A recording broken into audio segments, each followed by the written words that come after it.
to the Fantasy Footballers Podcast with your hosts, Andy Holloway, Jason Moore, and Mike Wright.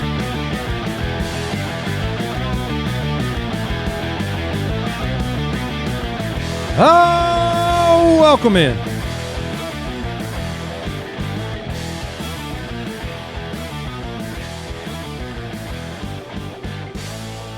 Tuesday, June 9th, the Fantasy Footballers Podcast. Mike Wright, Jason Moore. I'm Andy Holloway. Although I look like Jason Moore. You do. Black Apparently shirt, black hat, Cadillac. Thank you, Mike. We're twins today, so you should wear yours backwards. All right, I'm down. Yeah, there we go. It's a cool guy. I'm young, hip now. Yeah, there you go. I don't know how to do that. Well, you got to tighten it up and have it barely sit on your head. Isn't that right, Matt? In honor of Fred Isn't that Durst. right, youths? Yeah. Don't even know how to wear a house. You need a red hat for that. Yeah. Thank you. Yeah, there you go. You look super cool. Dude, I can't. Oh, dude. I can't wait for Ted Hurst to break out. Mike, Yeah, I think didn't you say that the other day? Or somebody in this office was like, "Oh no, it was Schneider." He goes, "Ted Hurst has to. Yes. he has to break out." He's like, "This has to be a thing." Yeah. Yeah. And now you see why. So welcome in. Fresh off of the weekend. Everybody have a good weekend? Yeah. Played a lot of golf. Yeah, you did. You did play a lot of golf. You even joked about the fact you might be out on the course this morning when we were going to record. I wasn't 100% sure you were lying. Mm-hmm. But I'm here. Did you play good golf or just golf? For me, yes. Yeah? For others, no. And did you buy how many new golf gadgets? Have you? A handful. A handful? Yeah.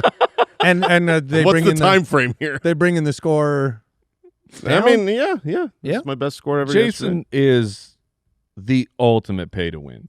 Oh, The yes. ultimate pay to win. For sure. In all aspects of Yes. your life. If I could. If competitive advantage, it costs me a couple Absolutely. bucks. Here you go. Absolutely. Here's my bank account. You're like, Yeah. what if People are like, oh, I work? hate No, man. I'll just slip you a Benji. I hate those games where you pay to win. I'm like, give me all the pay to win games. Well, and Al, what is this? You said you're going broke trying to keep up with Jason. That is correct. Good luck. You buying all the stuff he's buying? So far, but I'm running out a lot faster than he is. Oh man. We got a great show today. We have You guys. Mike is he's just off from the sideline. Mike he came out with us once, shot better than everybody, and then went home. Yeah, early retirement. I figured out who you guys were. I'm looking for real competition. You're going to wait a while? Oh man. Wait, see you next year. I'll go see if you can pay enough to get on my level. Oh, I Oh can. my goodness. Mike offers lessons. He'll pay you. Instagram.com/fantasyfootballers. The community's over at jointhefoot.com. We'd love to have you join the ultimate tier and get the brand new, just released 2026 Ultimate Draft Kit. Oh, it's hot. Made quite a few tweaks this week into some rankings. I don't know if you guys reacted to the player endorsed George Kittle thinks he's there for week one. I mean, both George Kittle and Tucker Kraft. I mean, like more optimism. We're still a ways out, but I'm falling for it. I'm falling for it. That one is. I think that's very interesting at that position in particular. Yeah, that's fair. Because if a player at wide receiver is ahead of schedule and he's going to be there, it's like you have a lot of options that you can choose from to mitigate that risk and not mess with it. Whereas at tight end, the upside, like if you don't have, I mean, whether you put all four of the big guys in the category, Warren, Loveland, and Brock and McBride. Yeah. Beyond that, it's like, okay, I take a shot on an injured Kittle and maybe he plays maybe by week 4 he's great. Whereas I the saw, other guys, you pick up a Laporta in the draft versus what Kittle's upside is, it might be worth it. Yeah, I think more so with Kraft simply because he's younger and he was looking very dominant. He's about to get the bag for too. sure. But I saw I think it was Scott Barrett online talking about this year is like the year of the peptides. So all these timelines and there's recoveries. The Wolverine, everyone's on. Well, don't forget one of the key factors for George Kittle. Yes, he is. That's a man. He really It is a pure will and a desire to play football. He loves football. He loves. Did you hear him talk about Mike Evans? Yeah, about how he wants to like cry every day because he's got this true, unbelievable alpha wide receiver for the first time. A veteran that actually loves the game. Yeah, he basically said that. He basically is like, for the first time in my career, I've got a real wide receiver here. It's me, Ricky. Yeah, Ricky's like, nah. What? You want to say something good about me? Is that Ricky Pearsall's voice? It's me, Ricky P. Oh man. No, that was an interesting one. Like I think I had Ricky Mouse. Ricky Mouse. Ricky Mouse. Oh man, it was right there. Oh man. So you got Mike Evans on one side and Ricky Mouse on the other side. You didn't even mean to do that voice. No, that just happened. I was trying to insult him. And you did. And you did. Yeah, you did. Only because George was insulting him without saying it to him. He didn't hear anything you said. He was in PT. Oh, yeah. Let's talk some more news. I'm over here. News and notes from around the league. Oh, my goodness. Well, the Packers locked up, sort of, Christian Watson. He agreed to a 4-year extension worth up to $92 million. 31 of it is guaranteed. It's essentially a 2-year extension when you look into the details. 2028 would be a decision year for Green Bay. He has a roster bonus of $13 million in 2028. Guaranteed money-wise, this isn't a lot. This puts him in 31st place behind Khalil Shakir and Rashid Shaheed and Wandale. So it's nice for them to commit to him. It's a win-win, honestly, for the team of Christian Watson. I mean, he's not making the same amount of money that like Alec Pierce is making. He's not making Romeo Dobbs money. Right? Well, because Romeo Dobbs is awesome. But it's like that's a level of guaranteed money that changes the course of your family forever. And it's definitely not Pat McAfee money. Oh no, goodness. Mahomes isn't getting McAfee money. But it's like but they commit to Watson. He gets he gets life-changing money, and they're committed to him. I am very, very into Christian Watson's ADP. I mean, I feel like Christian, you and I, we were both in on Watson for sure. The drum beats just getting louder. I just feel like he and Alec Pierce are like an incredible parallel for one another. For sure. I think they're very similar. I think their output could be, way outpacing their ADP. Yes. So, and I don't think anything we say about them is going to change it. There are situations that, if the drum beat starts going, the player's going to move up 2, 3, 4 rounds. Rookies, it happens all the time. Preseason, big plays. These guys have been around the block. And when I tweeted out, the extension back when it happened, of saying like, I like seeing this because I have been extremely bullish on Watson, and I'm glad to see that the Packers are agreeing. Dude, the comments were vast majority, good luck with that. Yeah. I mean, so speaking to what you're saying is the vibes on Christian Watson are people are just, no, I will not be fooled again by this. And not every player, there is the chance that that's all wasted money. I mean, legitimately, if he gets hurt again, which he has not been able to avoid. His soft tissue is softer than most. Yeah. Jacoby Brissett is officially reported to Cardinals minicamp. Thank goodness. Thank goodness. Wow. That was scary for a while. I mean, that's news. Next news. Cam Scatterbo participating in drills on Monday's minicamp. Not just participating, dominating. Did you see some? I mean, he looks great. He was making jukes down the field, catching long bomb passes. I love Cam. I think that was very obvious in that summary.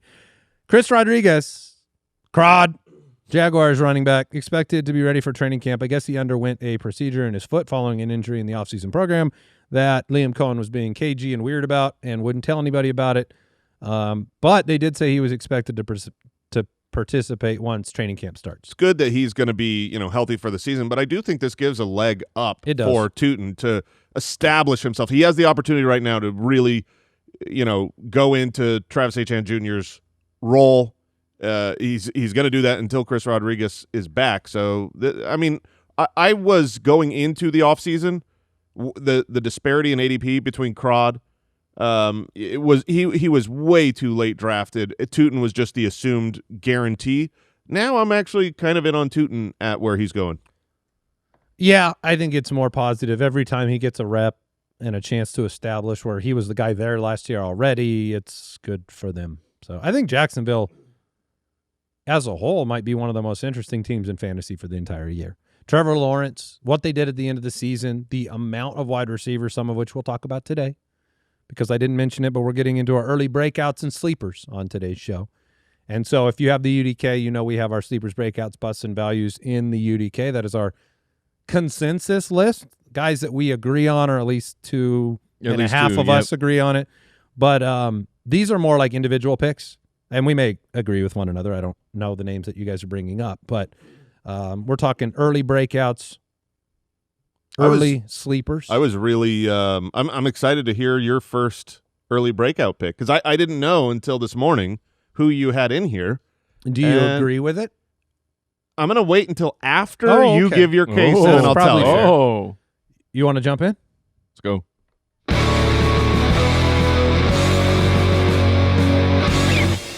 Breakouts.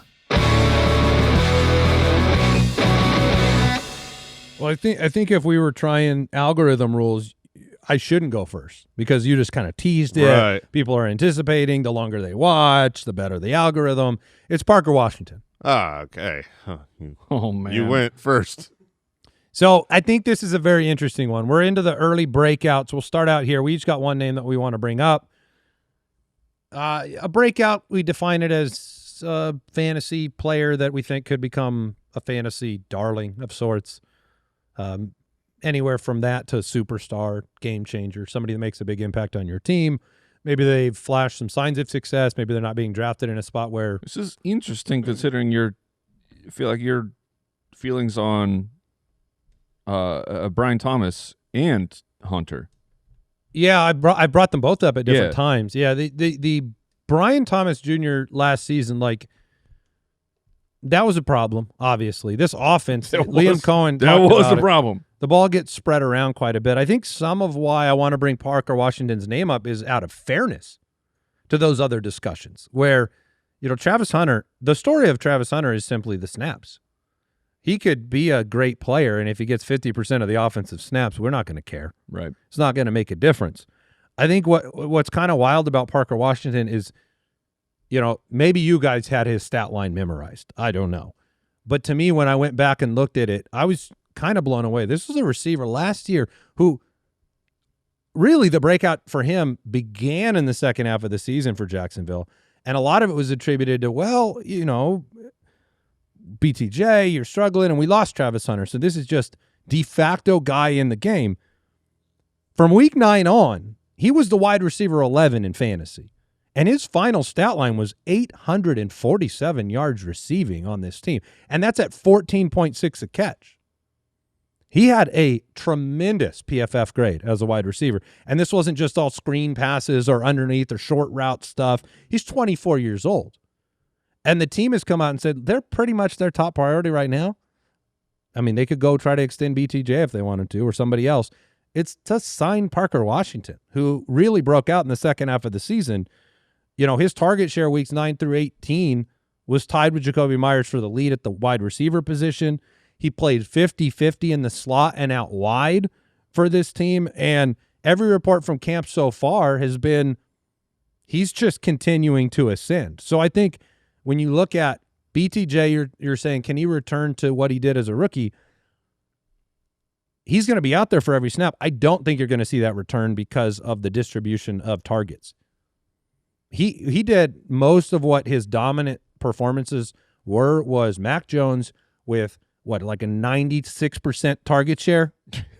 That might be hyperbolic, but it was close to that over the back half of the year. A lot of targets. Basically, when Parker Washington took over, which he was averaging 71 receiving yards a game when he was the wide receiver 11, the Jags went 8-1 in those games. Like, it worked, him being that heavily involved in the offense. And the fact he plays all over the field, is versatile enough to play all over the field. It's pretty interesting to me. And I think his role is very, very secure. Jacoby Myers is capped. We kind of know what Jacoby Myers is. Britton Strange, I think similarly, we know what he is as a possession receiver. I think at 24 years old, Parker Washington still has room to grow. There were only 2 wide receivers with 50+% of their routes in the slot that had a better yards per route run than him. It was Amon-Ra and Diggs. So he was, I think my point here is that he was competing fantasy production, PFF rank, yards per route run with the best players at the position last year. And that was something I didn't even realize when it was happening. It felt like it was 100% chance and opportunity that he gets these snaps. Not that the team had fallen in love with him, which if you go and read the comments, it seems like that's the case. So, I don't think it's impossible that Parker Washington ends up leading the team in receptions this year. Okay. And so when you talk about draft spot, he's a wide receiver 42. He's a 9th-round pick. So BTJ is probably a value in drafts at his draft cost. But I think Parker Washington is as well, and he's much further than BTJ. So if you don't like, if you have the burns from BTJ, this is a potential breakout pivot where they could move on from BTJ. Right. They could trade him midseason, and all of a sudden the breakout for Parker is bigger. Because BTJ's got one more year, right? He's in year 3. He was a first rounder, so they can have him for 5 total. Right, but this is year 4 for Parker Washington. So yes. So I'm just saying, if they commit to Parker Washington, that's what I'd be watching for in dynasty leagues too. Like the team has said that's their next to-do list item is basically Parker Washington and Britton Strange are the next 2 contracts they want to sign. But the numbers beneath Parker Washington's performance were a lot more than opportunity. It was actual performance. And you watched the games, and you saw what he was able to do on a regular basis. I thought it was super impressive. So I think at the draft cost, he fits the breakout mold. We like Liam Cohen. We like Trevor Lawrence. We like what Jacksonville's offense is capable of doing. So if you don't, are you guys believers in BTJ and Travis Hunter? I am a believer in BTJ. I don't think that you can do what he did his rookie year on accident or just because of Mac Jones. Like Mac Jones. Yeah, I went and double-checked it. It was a 35% target share when he was playing with Mac Jones. Right, but I'm just saying on the field he was able to. Yes, but 35% which is not going to happen. That is the elite of the elite. Yeah, on this team now, the way they spread the ball around, the fact that they've added Jacoby Myers and Parker Washington, I don't think BTJ is there. But as a talent, I believe in BTJ. The question I have is whether or not Parker Washington is going to be on the field in 2 wide receiver sets. Because right now, I don't think he is. Right now, I think he is primarily the slot guy, and they'll play a lot of 11 personnel. He played 50-50 last year. He played out wide half of the time last year. So I think your question is valid. I think he's proven he can do it. Yes, and so then the question is, which guy is... I think he's a good player. And that's what I think in your breakout pick of Parker Washington, that's the part I liked, is he wasn't just a guy who had some opportunity. He had 95 targets. Yeah, and was fine with it. He looked good. Kind of like how we talk about Michael Wilson when he had his little stint. It was like, you watch the film. He's doing everything right. Every level of the field. You can go deep. You can go short. He's running crisp routes. He's always where you want to be. He's catching every pass. If it's contested, he's coming down with it. Parker looked great. I still just worry whether or not he's going to be on the field. I know weeks 10, 11, 12, Brian Thomas Jr. missed last year, and that's kind of when the breakout started for Parker Washington. And so trying to remember it last year, it felt like it was opportunity. But at the same time, he was good with it. So yeah, wide receiver 3, 8, and 8 the last 3 games of the season. We'll see what happens. I think a lot of what this show is about is picking some names that are not going to be the most published names in breakout categories, sleeper categories out there in the – so there should be disagreement and there should be questions. This is just a player that when I looked at the film and the numbers, I kind of started to fall in love with. I am ranked higher than both of you guys by quite a bit. We'll see what happens. It's still, I think, Trevor Lawrence is where you want to go for the. We all want a piece of the Jaguars' offense. This Liam Cohen Jaguars' offense looks great, but with so many receiving options, it feels like, well, you go Trevor Lawrence and you get them all. Okay, who wants to go next? I'll hop in. Probably Jason after this.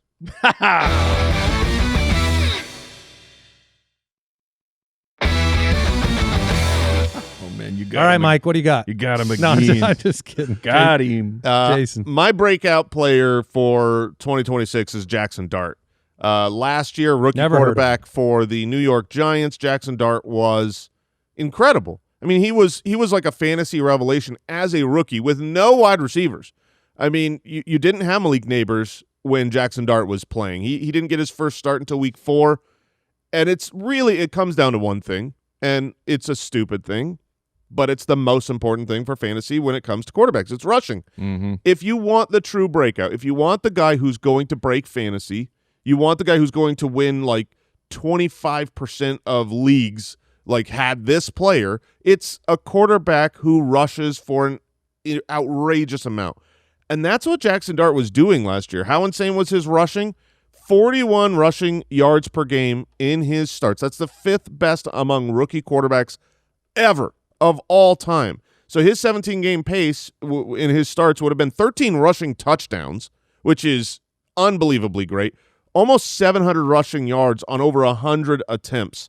Only Josh Allen scored more total rushing fantasy points last year at the quarterback position. I know, we had some injuries to Lamar Jackson. We had an injury to Jaden Daniels, but the point is he's up there with like the elite of the elite when it comes to rushing. And really, Lamar is who he reminds me of. He doesn't run and have the body of like Josh Allen, of younger Jalen Hurts. This is a Lamar Jackson type of guy who's just out there making ridiculous little whoop, just no one can catch him. He's very slippery. What does he do again? Whoop, whoop. That's what he does. Look, Cam Scadaboo's over there going like, yeah, just screaming. I mean, 4-4-6. A lot of sound. They from the are Giants. exactly. They're going to make some noise right now. It's good time to be a sports fan in New York. Do you hold your breath at all with the Yeah. breakout prediction of Jackson Dart? I hold my breath with the break prediction of Jackson Dart. The way that he plays is obviously putting himself there. He missed games with a concussion last year. He exited He games. probably should have missed more. He should have missed more. There's certainly He's not 6'5", 245 exactly. like Cam Newton and there Josh is Allen. There is physical health risk, but when he is out there, he is very valuable for fantasy football. Among 38 qualifying quarterbacks with 200-plus dropbacks, he was tied for 4th in fantasy points per dropback. When he had the ball in his hands, he scored fantasy points. Josh Allen was ahead of him. Lamar Jackson was ahead of him. Brock Purdy, and he was tied with Drake May. That's it. And that was as a rookie. He should get better as a passer. He has better weapons this year. Where he's being drafted right now, late 7th round, he is the guy that I'm targeting where you could see, if you want that guy who took last year's Drake May leap or the guy that did the Lamar Jackson break fantasy leap, to me, that is Jackson Dart. Why is his draft spot there? I think because people are afraid that he's going to get injured. You saw him get injured a lot last year. Right now, Malik Neighbors, the fact that your number one target, Wandale's gone. Wandale's gone, and Malik Neighbors is currently having very bad publicity, limping around the bases. His knee has terrible publicity. Yeah, the videos are. He hired not a doing horrible him well. publicist. The timeline. Who told him to go play softball in front of a camera. Yeah, the timeline for Malik Neighbors' injury really genuinely hasn't changed. If you know what the surgery was and the timeline of the surgery, I have said this for months. He should start on the pup. He is not going to be ready for week 1. But by the end of the year, Malik Neighbors should be darn near full strength. That should be the timeline. That's what I'm sticking to right now. And that means towards fantasy championships, you've got an alpha out there and a mobile rushing quarterback. I love the idea of drafting a year 2 quarterback. Like you did it last year with Jaden Daniels. It didn't work out because obviously he got injured. But he costs so much. He was like the 3rd quarterback being drafted. Right now, you're not doing that with Jackson Dart. You're drafting him as like the 10th quarterback being drafted. I'm all about that. That's the upside that wins fantasy championships. So I would say that every part of me wants Jackson Dart to be the next breakout quarterback that we love in fantasy and in the NFL. I think it's fun. I think he's a dynamic player. I do wonder if he has to make adjustments to his game. I think it's fair to say he has not proven as a passer at the NFL level yet. No, but he was on pace for 3,200 passing yards last year as a rookie. Right, but a touchdown a game passing. So that is where you start to ask if he slows down the running, if he takes a bunch of sacks in this offense, if the exposure risk for injury, and he isn't that good of a passer, or not even that good of a passer, just isn't throwing enough touchdowns. The nice thing that's is where your risk his is. touchdown pace was. You talk about a near 1 touchdown a game. It was over that. He was on a 21 passing touchdown pace in his starts, but also 13 rushing touchdowns. Like you can't pass a touchdown if you rush a touchdown, and they're worth more in fantasy usually in most leagues. Did you take a game out of that sample? I see 18. I see 1.1 a game. Let me look. Is what I'm looking at in games. Are you looking at the starts? I believe I am. Oh no, I'm not. Yeah, so that's. I was looking at the two. I missed the two. Yeah, his first 2 weeks he played 21. Yeah, that's not enough. But you say it's not enough, but if you add 13 rushing touchdowns, it's totally enough. He's not getting 13. Well, I mean that was his pace last year.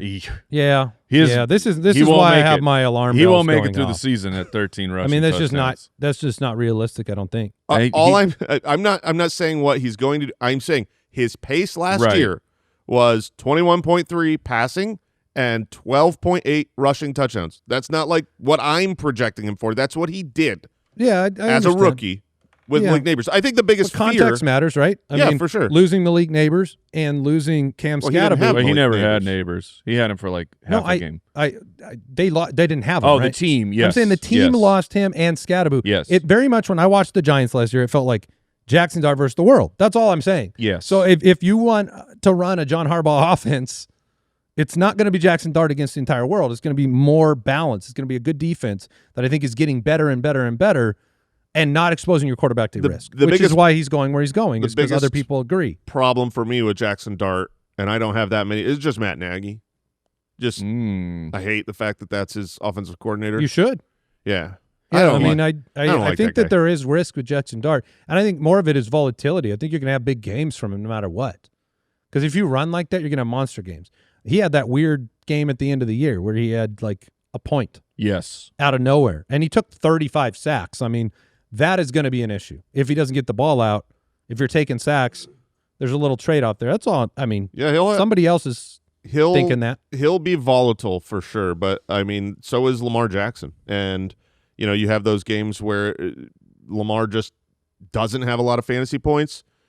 I really like him. I mean, he scored a lot. And I do agree with you, Andy. Last year, it did feel like Jackson Dart versus the world. It was like, okay, what are we doing this play?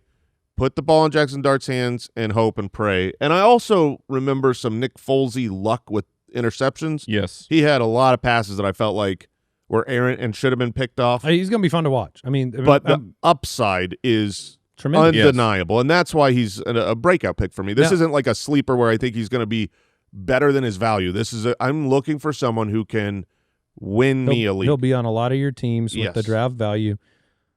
He said the upside's undeniable. The question is Mike's guy's upside deniable, Jason? Well, just real quick for Jackson Dart, and this could just be, echoing the, he didn't have weapons, but in the red zone, 47 attempts, 9 touchdowns. Like that's a horrifically bad ratio of if you're going to actually take the next step. So do you believe in, out of curiosity, just quick sidebar, do you believe in Isaiah Likely as a weapon for him? And as a mediocre weapon. I think Theo is a better tight end than Likely. I know they paid Likely money, but both of them will be on the field, and we've seen enough of Likely to make me not really believe he's a great weapon. He's fine. He's added. He's better than not having him, but I don't look at him as a great target hog. All right. My guy, I'm in on Dart. But I want to bring this player's name up as well. He is also a second-year quarterback. We're going with Tyler Shuck of the New Orleans Saints, who is, if you like Jackson Dart's draft price, you're going to love Tyler Shucks, who is currently going on Sleeper as the QB 20, the QB 19 on Underdog. Kyle had just pointed it out to me that his ADP has actually gone down over the past month or so, which is so weird. It's very strange. So here's my argument for Tyler Shuck. From weeks 14 through 18, which is not a huge sample, but it's just pointing out what he can possibly do. He averaged 20 points, 70% completion, and 27 rushing yards per game. This is not Jackson Dart level of rushing, but he's giving you enough on the ground that it is making a difference. His 17-game rushing pace over those 5 games would have been over 450 rushing yards. We will take that every day of the week. And then in terms of passing, intermediate passing. This matters so much. Like we all the deep home run, the sexy ball, we're chucking it down the field, we're getting 50-yard touchdowns. Those are fantastic. But we need people to crush in the intermediate part. Think of Nico Collins just destroying teams over and over on a dig route down the middle of the field about 20 yards. So 11 to 19 yards down the field, number 1 in completion, 3rd in yards per pass attempt. And this team has gotten better. They added Travis Etienne Jr., a.k.a. Rumbalaya, who, in my opinion, is a much better pass catcher than an actual running back between the tackles. Then Jordan Tyson in the first round. If you're Team Tate, if you're Team Tyson, it doesn't matter. You know that they're both great players. And adding Jordan Tyson to a roster with Chris Olave, who is already a number 1 in my opinion, like that's wild. It's wild that this team could have 2 legitimate number 1 wide receivers on the team.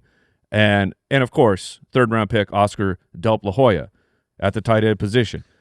The schedule is pretty rough. I will to open. You have on the road against Detroit, on the road against Baltimore. But that game against Detroit, week 1, it's a 48.5-point over-under. So we're already projecting big things for the New Orleans Saints. And after those first 2 weeks, at home against Vegas, Atlanta, and Minnesota. So maybe Shuck is not someone you're leaving your draft saying, this is the only quarterback I have and we're going to ride through the good and the bad. At QB 20, he's someone that is probably a quarterback 2 that is going to be on your bench. But I'm looking for him to have a true breakout with all the weapons, with Kellen Moore giving you all those extra plays, which really, really add up over the course of the season. And at QB 20, there's no one in that range, in my opinion, that can end up with the ceiling that Tyler Shuck, at least what I saw on the field of last year. Well, are you in on Shuck, Jason? I am in on Shuck. I have very similar concerns with Shuck to Dart, but I worry about the his rushing upside to make up the gap. I mean, I think last year he was a 10-6 touchdown interception ratio. Kind of. I know if you look at the first month of him playing, he threw basically like no touchdowns. After that, he was much, much better in the touchdown to interception ratio.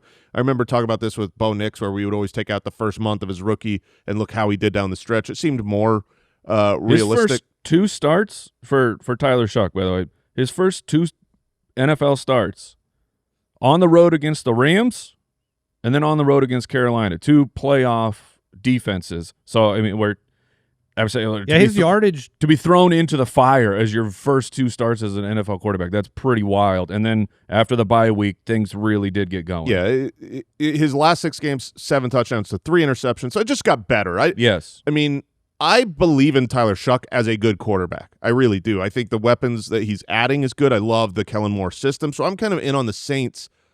I don't like my hesitation with Shuck is I don't know that he can really be someone who wins you a championship. I don't think he's going to put up enough stats. He's not going to be someone that I'm projecting to throw for 4,530. And since he's not going to rush for 800 yards, the 400 is a nice baseline. He'll be a quality player, a good streaming option. I just don't know if he's the pace of which 7 games played on a pace for 4,300 passing yards with the 400 rushing yards. That's the most impressive. I mean, Saints are projected for 7.5 wins this year.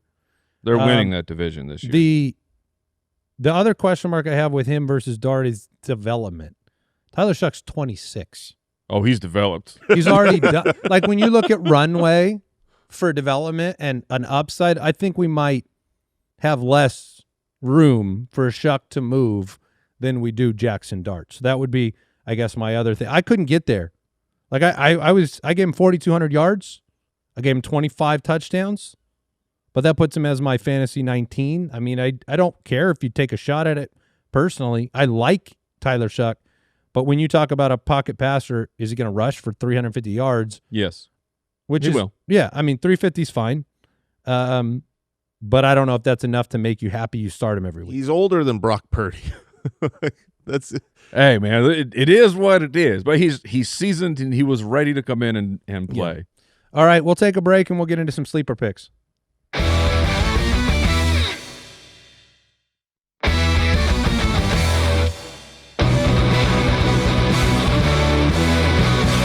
Sleepers.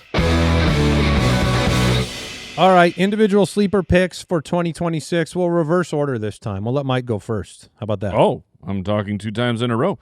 All right. Yep. These are sleeper picks every. But then never again. What's you know that? what I mean? You talk twice in a row, but then never. Like, you can leave. I can't. That you makes just this, walk out. I can unplug and get out of here. That really makes this a Mike Sandwich episode. That's Where he's in the. He's the meat. You know? That's what I'm known for. All right. Over the past couple of years, I have brought things up about the running back position, and specifically talking about players who at teams that don't have a running back being drafted in the top 24. And yet, every year, we have 5 or so of these teams that a quarterback slips into the top 24 and becomes a very usable player for fantasy football. And it's really not that complicated. Did you mean quarterback there? Did I? You did say quarterback. I meant running back. Okay, I'm sorry. that's what I thought. It's not that complicated of a recipe. It is. Hey, so say it again with the word running back in there, just so I can follow this time. Teams that do not have a top 24 drafted running back in fantasy by the end of the year, 5 or so of those teams will have someone who's in the top 24. Right. And the recipe for that is literally just who's got a good offense. It's like you did this last year with the. We've done find it a good offense. We've done it 2 years in a row. No one in the top 24. And it has. And I'm not saying every single one of them is going to be a hit, but this is where you find those players. This is where it's when you're sifting for gold. It's just put it through the offensive filter. Javonte Williams last year was exactly. a guy who it was the idea. Even when I would say, we had our YouTube sensation short series last year, just the tips, and I was saying the name Javonte Williams as someone you might want to be drafted. It felt disgusting. It should gross you out because that's why they're not going in the top 24. And it was like this is not even possible. Try to do it again. Try to gross us out again. Aaron Jones. Yeah, you did it. It is disgusting. I get it. That's gross. But here's the thing. And of the teams that I'm looking at, that can be a top 15 offense, you're making some projections and some assumptions about Kyler Murray really working for the Minnesota Vikings. It's, at least of right now, Kyler's going to take this job, and I believe I'd say it over and over, I believe in the O'Connell system, and if you have a competent quarterback, you will have a great offense. And Aaron Jones is going to be the lead dog of this team. You don't want that. I love Jordan Mason. What it's going to be. I love Jordan Mason. I think he's a great running back. But Aaron Jones, you're like, oh, they released him. Yeah, they were just doing some funny money stuff. They brought him back for on a 2-year extension. And just looking at what happened last year with Aaron Jones, he got hurt. Minnesota was just a total disaster. But from week 8 on, after Aaron Jones came back, he was on pace for 63 targets, and Jordan Mason 8.5. Like this is very clear who is going to be catching the ball from Kyler Murray, and Kyler Murray running backs have averaged a target market share of 19% since he came into the league. That would be and it won't be Jordan Mason. That would have been 11th last year in terms of a target share going to the running back position. Kyler Murray will throw it to the running back. It does happen. Minnesota, I think they're going to be a top half offense, and this is and Aaron Jones is being drafted on underdog as the running back 40 right now. People have zero interest, and I don't blame you. He's 31 and a half years old. Sometimes you got to get gross, right? Sometimes you do. It is just this one. It's just offense. This is what happens. And this is offensive. You're right. You are welcome. Look. Someone's got to bring it up. Someone has to bring up these disgusting players because not everyone's being drafted in the top 3 rounds. Jason can get disgusting too. Oh yeah, but just you wait. Jason's following the formula. I approve of it very much. We have very similar players. But pay attention to Aaron Jones. He is a completely free starting running back for a team that should be a top 15 offense, which more often than not gives you a top 20 running back. If you don't remember this fact in fantasy, you can never have too many running backs. That is a hard position to find players that get snaps, period. It's where people will fight tooth and nail on the waiver wire when anybody has an opportunity to get snaps. So even if you don't start Aaron Jones and you can get him in the 9th round, like from put him on your team. From week 8 on, which I was saying, I quoted that target share, he was also getting 32% of Minnesota's work. That's targets and attempts. Like, he was the dude. 32% workhorse role that late in a draft that's wild. It is very wild. Getting a starter very, very, very late in a draft shouldn't ever happen. Right. And when they're a decent offense, even better. This was Javonte last year, which you brought up in the same context. And I watched enough Jordan Mason, like, no disrespect. Like, he's got his strengths. Yes. But, like, if you have the creative player menu, like, they were put into a few very narrow categories. Yes. And he focus fired on what he's very good at. Yeah. Yeah, I'll follow up here because it is basically the exact same theory, the same game strategy. It is finding a late-round running back who is probably the starter for a good offense. This backfield is far more ambiguous than the Minnesota one. And this is not a sleeper. This is a coma patient. This guy's going in the 13th round. He's being drafted after Trey Benson. Trey Benson is the backup to the backup to the backup. That can't be. I mean, no one wants. That can't be true, I approve of Trey Benson, but that's ridiculous. No one wants Rachaad White. No, RB41 on Underdog, which is I think as in one spot after Aaron Jones. Yeah, they're on sleeper right now. Running back 51 in the 13th round, higher on Underdog. Rachaad White is. I hate this. Right, but the thing is he plays for Washington, by the way. Yes. If all you can do is picture him running for one a carry in Tampa Bay, he has moved teams. Don't picture him running for one a carry. Picture him catching the ball for 5 yards. Oh, is he where number one? Is that actually him? We'll find out. I just figured his yards per carry's up on the jersey. Yeah, Rachaad White, this is the nice thing, is that nobody really wants him. Nobody in fantasy wants him. He's not going to skyrocket late in drafts. People are like, he's a plotter. First of all, he's only in year 5. He's 27 years old. This isn't a guy who's aged out. Also, he is the highest paid running back on the Commanders now with this 1-year contract. Everyone is like, oh, it's Ja'Cory Krosky-Merritt. Bill. It's Bill's team. Thank you, mate. Yeah, I feel like after that drop, I agree. His opportunities, Bill has never been a pass catcher, hasn't really been involved in that. And you've got Rachaad White here who, I mean, really, over the last 4 seasons, Christian McCaffrey has more catches than him. Alvin Kamara has more catches than him. End of list. He is a good, reliable. He doesn't do anything great. No. But he does do everything. He does do everything. He is very reliable. Over the last 4 seasons, he has the 6th most total snaps at running back.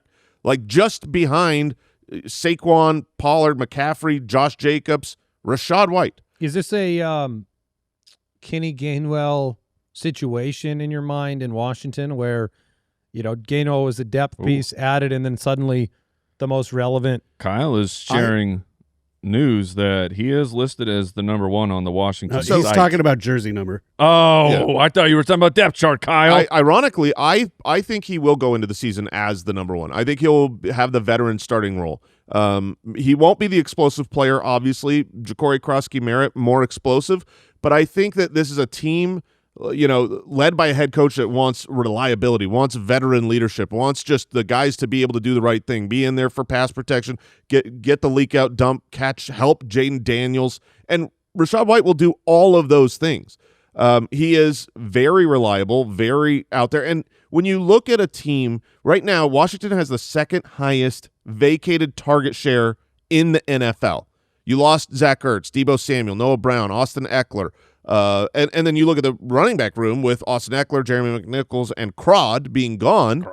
This is a real opportunity. They went out. They signed him. I think he comes in week 1 as the starter. Maybe he's not. Maybe he's more of the pass catcher and Bill is the starter. But even that's still, how I see it. And that's a fine way to lay it out. But even still, you say, okay, who scores more fantasy points? The guy catching the passes or the guy, getting the work between the 20s? We're not sure which one of those two would be the goal line guy either way.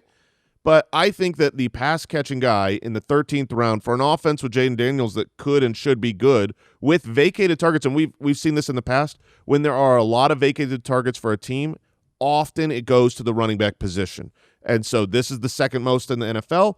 If there are targets going to the running back position, it will be Rachaad White. Yes. He is the pass catcher for this team. So this is a situation where I just feel like you're talking about a guy, they went out, they signed him, he's reliable, he's a pass catcher, he's on a good offense, and he is being drafted if he doesn't, in some leagues. If he doesn't work out, who cares? Yeah.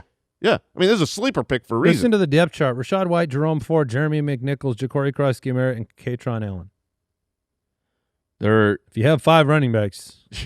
He is certainly the pass catcher, and goal line, it might be him. We don't know for sure that it will be Bill. Last year, Bill converted just 3 of his 12 carries inside the 5 for touchdowns. We've seen teams have this where you have the pass catcher, where Bill is like between the 20s. Rachaad White will come in for some pass catching stuff, and then they'll get inside the red zone, and then they'll go to the other player and not Bill. And if you're getting the high value touches, if you're getting the receptions and the goal line work, I don't care what Bill does inside the 20s. Yeah, we didn't really get to see this offense last year either. Like Terry McLaurin was gone, Jaden Daniels was gone, and we didn't get to see a lot of what JCM would or could have done in a better offense. And Rachaad White will have every opportunity to contribute. And he's done it before. I mean, he's been a top 24 running back twice. He's been a running back 1 once. The last 2 years you joke he's 1 yard a carry. He's 4.3 yards a carry the last 2 years. And he's a pass catcher. So I think where he's being drafted is Mike used to dump all over that dude. where he's being drafted just doesn't make sense to me that he would be that low. No, I agree. And he's an easy name to add to the bench, and then if it works out, you stole somebody, and if he doesn't, you just sign somebody else. Speaking of interesting scenarios, final name for the day is Jonathan Brooks. Oh, yeah, baby. Running back for Carolina. Still 22 years old. Yes, he's entering year 3. Yes, his knees have taken a beating. But the moves that Carolina made this offseason and the decisions they made seem to indicate a commitment to Jonathan Brooks for this 3rd year. They do. And you have to go back into the time machine. This was the first running back selected in the 2024 NFL draft of whom we've got to see nothing. We've got to see nothing. Redshirted in 2021, was behind Bijan Robinson, tore his ACL in 2023. In 2024, does it again. But coming out of the draft, this was a versatile player who can catch the football. He has way more burst than Chuba Hubbard. He said it at the podium, but we all know it from the film. The interesting thing is that we saw, like, Chuba could be a value too, depending on their commitment to him. But Chuba is, again, he's like Jordan Mason. He is a player that has a very specific set of skills. He's going to be reliable. He's going to be able to handle a lot of work. He is not going to breakaway run. He is the least efficient pass catcher you've ever seen. He'll catch it, but man, it'll be for a yard or 2. So I think the opportunity for Jonathan Brooks, I mean, you're already starting to get some drumbeat out of camp, out of the opportunities, but Rico Dowdle, I mean, he is gone. This was a player that at one point during the season last year took over fantasy. He's vacating 51% of the carries and 10% of the targets on the team. He was the lead guy basically from week 5 on, and I just think Chuba Hubbard does not represent the kind of talent that cannot be usurped by a 22-year-old former first running back off the board. And he's good. Jonathan Brooks is good. The only issue is he healthy? Like, if he's actually back to full strength, then, I mean, look at where Jonathan Brooks was being drafted his rookie year. And I know you brought up the age, but he's younger than, like, last year's rookies. Omarion Hampton, Cam Scattaboo, Travion Henderson. Jonathan Brooks is still younger than all of them. This is a guy who... And he will be. forever. But he's... I love this pick. He's gonna be a lot. I think he's going to be really interesting. Yeah, right now it's 37 in underdog though. So he has a wide discrepancy. I don't care about sleepers in ADP redraft right now. and underdog. Jonathan Brooks is. I don't disagree with anything of this argument. I think he is a player that you. The profile and the environment and everything says you need to take a chance of drafting him, which is not inexpensive chance by any means. He will be someone to follow. over the off season of what are they saying about him from the beat reporters? Because dude, it's all over the place. It is all over the place. I've seen the speculation of the real reason they let Rico go is because of Jonathan Brooks and their confidence that he was going to be back and be able to be a huge contributor. And I've seen Chuba's definitely the workhorse. Jonathan Brooks he'll be more like Rico was at the beginning of the year. And then you see reports, Jonathan Brooks, he's probably going to steal this job within a month or so of the NFL season starting. It's crazy how hot and cold the reports are right now. But I find that encouraging because it could be just one report. The guy we paid, Chuba, is going to be our dude. And we'll see what happens with Jonathan Brooks. The fact that there's any speculation around that, the fact that Carolina has the most money committed to their offensive line of any team in football, we like that. And they spent a first-round pick on a tackle, and Chuba ran he didn't have a 15-yard run last year. How was that possible, These Chuba? jobs, these are the jobs that you think are secure for one guy, who, again, I respect Chuba as the player he is. You think they're secure, but then you can't. Like, Dowdle had big plays for them, and then Dowdle was the dude. Mm-hmm. If Chuba's running, and he's running well, but it's little chunk plays, and Jonathan Brooks breaks off a screen pass to the house and a big long run, the conversation will happen very quickly. And yes, it will. And you're looking at this team and saying, well, I mean, you brought up the Saints. Carolina is in this division. They have every chance to win this. It's a wide open division. I think we can all agree. Yeah. Yes, with it Tampa, is open, yeah. New Orleans, Carolina, Atlanta. There are opportunities here, and the running game is going to be what they win with. So, there's a world where Chuba and Jonathan Brooks are both sort of relevant for fantasy during the year. So, I think as a sleeper, it's time to bring the name back up. We wanted him to have success the last couple of years. I think this is a feel-good story, too. Third time's the charm, guys. I mean, if he gets hurt again, it will be time to find a new career. It will be very devastating. It will be devastating. So there you go. All of our sleepers, breakouts, busts, and values that we agree on can be found in the Ultimate Draft Kit at ultimatedraftkit.com. And that'll do it for today's show. What do we got coming up? Busts and value picks on the Thursday episode of the show. Some underrated, overrated next week as well, Jason? Yes, sir. I know. When did you go from backwards hat back to forwards hat? About 20 seconds ago. Oh, you just made the switch? Yeah. You were so cool for so long. I know. Now I'm back to it was. But when the show's shutting down. The aura of the show is... Yeah. People are not listening anymore, so I guess it makes sense. All right, that'll do it for today's episode. For Andy, Mike, and Jason, we say farewell. We'll catch you on Thursday. Goodbye. Thank you for listening to another episode of the Fantasy Footballers Podcast. Join our fantasy football community on jointhefoot.com and follow us on Twitter @TheFFBallers.